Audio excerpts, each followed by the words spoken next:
Tuliweka wazi kwamba baada ya BBI na referendum tutakuwa sasa tunaligeukia swala zima la uchaguzi wa mwaka 2022. Kwa sasa tumesema kwamba chama kitaangazia sana swala la BBI, na tukimaliza tuingie katika mambo ya uchaguzi wa mwaka 2022.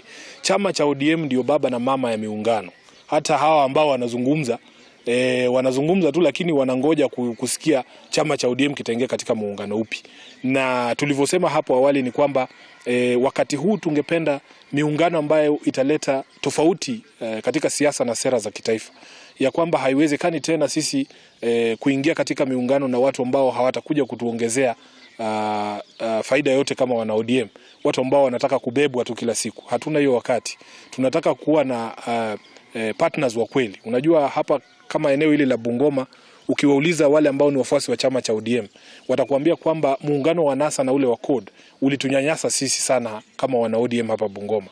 Kufikia kiasi kwamba hata kiongozi wetu wa chama Mheshimiwa Raila Odinga hangeweza kuandaa mkutano na wale wadau wa chama cha ODM pasi na wengine kuingilia kwa kusingizia kwamba tuko katika muungano mmoja. Utajua kwamba hata wakati wa kampeni tulikuwa na mgombea kiti cha ugavana wa chama cha ODM, lakini Mheshimiwa Raila hangeweza kupatiwa nafasi ya kumpigia debe hapa Bungoma, na ikaleta mvurugano sana. Kwa hivyo sasa tunataka kuona chama cha ODM baada ya sisi kumalizana na wale ambao tulikuwa katika miungano ya pale nyuma, chama cha ODM sasa kimekuwa chepesi zaidi. Tutazunguka katika kaunti hii. Ningependa kuona kama katibu kwamba mwaka 2022 chama cha ODM kina mgombezi wa kiti cha ugavana, kina ugombezi wa kiti cha useneta, kina mgombezi wa kiti cha ubunge katika maeneo bunge yote 9 ya kaunti ya Bungoma, na hiyo ndio itakipa chama chetu nguvu tukiingia katika siku zijazo. Haya masuala tumezungumza kwa muda mrefu, na nilivyomsikia Mheshimiwa Paranya akizungumza jana, labda unamnukuu vibaya, kwa sababu alisema wazi kwamba yeye anaunga mkono BBI na kwamba angependa kuwarai wabunge wetu wapitishe mswada huo katika mabunge yote mawili. Ukweli wa mambo ni kwamba hauwezi kuridhisha kila mtu katika mchakato kama huu wa BBI. Kuna mambo mengi ambayo hata sisi tulipoanza mchakato huu unajua kuna ile mapendekezo ambayo tulitoa kwa hili jopo la BBI, mengi ya masuala ambayo chama kingependa kuona labda hayakujumuisha, lakini tunasema kwamba ile mswada ambao uko kwa sasa una represent hatua ambazo tunaweza kusema tumepiga hatua za kutosha ili sisi kuamua kwamba tutaunga mkono mswada huo.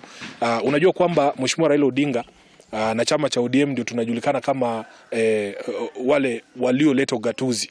Kwa hivyo yale mapendekezo yaliomo pale ndani ambayo yanapelekea kuupa mfumo mzima wa ugatuzi nguvu, kama kuongeza fedha katika zinazoenda katika makaunti yetu.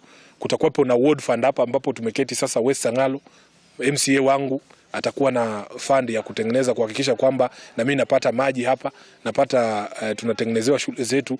Kwa hivyo zile benefits zilizomo ndani ya ule mswada ndio zinatupeleka sisi kusema hata kama hatukupata 100% ile ambayo tulikuwa tunataka ama kuitisha, yale yaliomo yanatosha sisi kusema kwamba tutaunga mkono mswada huu mzima. I think the parties have made it very clear that in fact there are no discussions that are going on between ODM and DP William Ruto, and the Deputy President has also made the same clarification.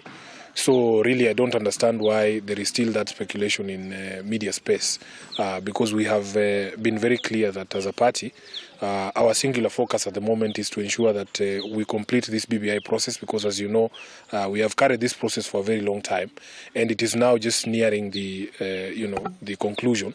So it is our intention to see the process through, and then we get into the 2022 politics proper after the conclusion of the BBI process.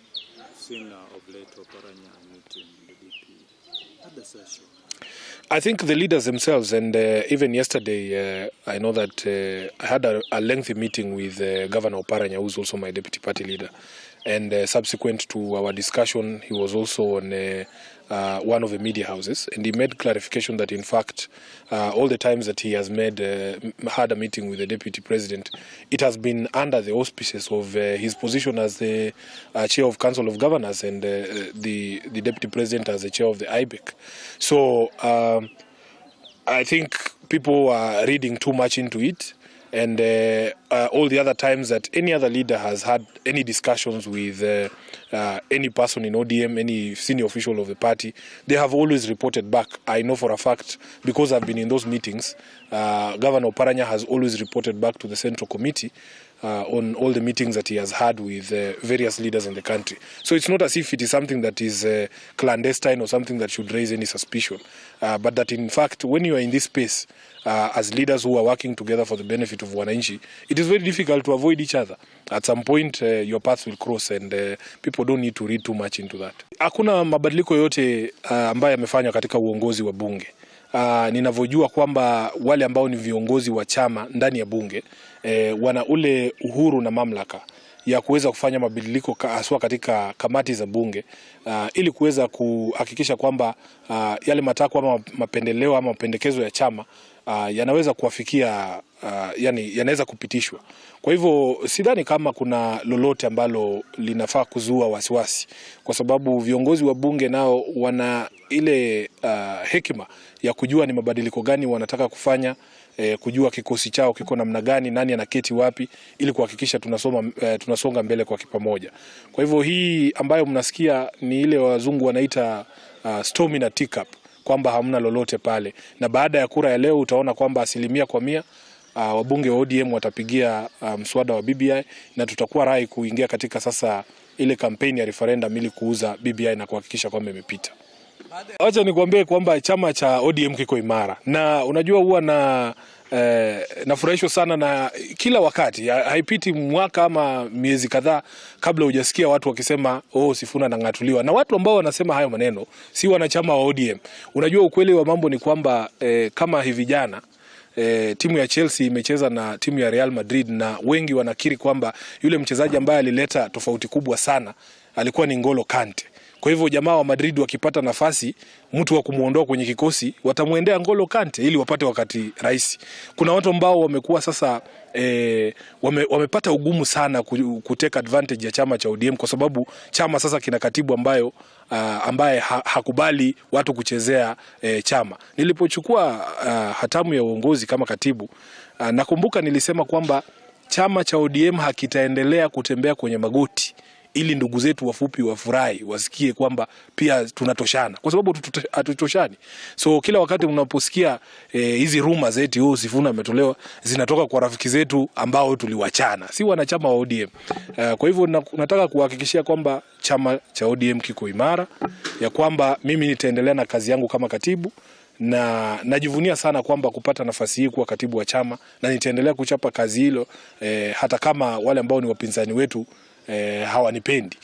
Sitarajii kwamba wafuasi wa Real Madrid wanampenda sana N'Golo Kante kwa sasa, kwa sababu ya ile chenga zake ambazo wamewapiga, na hivyo ndo sawa na chama cha ODM pia. Sasa mimi ndio yule Ngolo, wakiniona wanatetema. Ndio maana kila wakati wanaamka wanasema kuna uvumi. Hamna uvumi. I think largely the epicenter of the robust discussion has been in Parliament. And especially in the National Assembly is where we have seen quite a bit of push and pull. And that is why we say that is a matter that is taken care of in the Assembly, in the National Assembly. I want to point out that even the constitution of the party actually distinguishes between the parliamentary group and the party itself, so that sometimes the leadership in the House is at liberty to make certain decisions that not necessarily flow from the larger party. So the leadership, in their wisdom, they know what they are required to do and the steps that they are supposed to take in order to secure the interest of the party in the Houses of Parliament. I am not aware that anything has become a disciplinary issue, because as I told you, after the debate, and I have heard from everyone who has had reservations about provisions in the bill, they have been making those reservations but crowning it all by saying in the end they will vote and support the BBI. So there is no such plan, and I am sure even from my own perspective, there is nothing that warrants disciplinary action at the moment. So that is not in the plans. I personally don't think that you can call what is happening wrangles. I characterize them as a storm in a teacup. and that has been blown out of proportion, especially because of the inordinate focus that we always get from the media on ODM. We are a party that has, people drawn from different backgrounds, and it is expected that people will have opinions on various issues. But I am very clear in my mind, and everyone has said as much, that after the robust debate that we have seen in Parliament, they are going to support BBI. So even in the vote that is going to be taken on the bill, I expect that you will see 100% compliance from members of the party. Chased anyone. As I've told you, we have had a period of very robust discussion on this document. And politicians, by their nature, are expected to have opinions on matters that affect Mwananchi. But I want to take you back to what I've told you, that today, when the vote is taken in Parliament, you will see that our members will still support the document, because they were expected as parliamentarians, of course, to audit the document and to give their views. But everyone has concluded by saying that they are going to support the BBI. So I don't see where the issue is. Raila Odinga ameweka wazi nafasi yake ama msimamo wake kwamba atalizungumzia swala zima la uchaguzi wa 2022 baada ya BBI. Kwa hivyo nitawaomba na nyinyi pia mumstiri tu kwa sasa kwamba mpe hiyo nafasi. Atatueleza yeye mwenyewe kama atakuwa anataka ama hapana.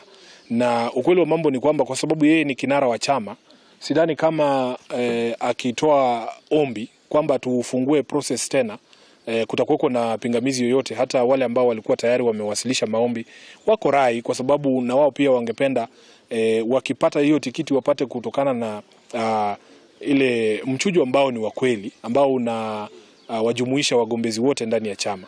Lakini kwa sasa vile nimevyoambia, ile baraza kuu la chama lilikuwa limesema kwamba National Elections Board kwanza isitishe process nzima ya kuvet wale candidates ambao walikuwa wameapply, ili kutoa nafasi nzuri, kwa sababu tuligundua kwamba tukichanganya siasa za mwaka 2022 na mambo ya BBI, kutakuwa na msukumano ambao haufai. So nataka niwaombe muwe wenye subira kwamba baada ya BBI masuala haya yote yatakuwa kwenye meza na tutapata mwelekeo mwafaka kwa wanachama wa ODM na Kenya nzima.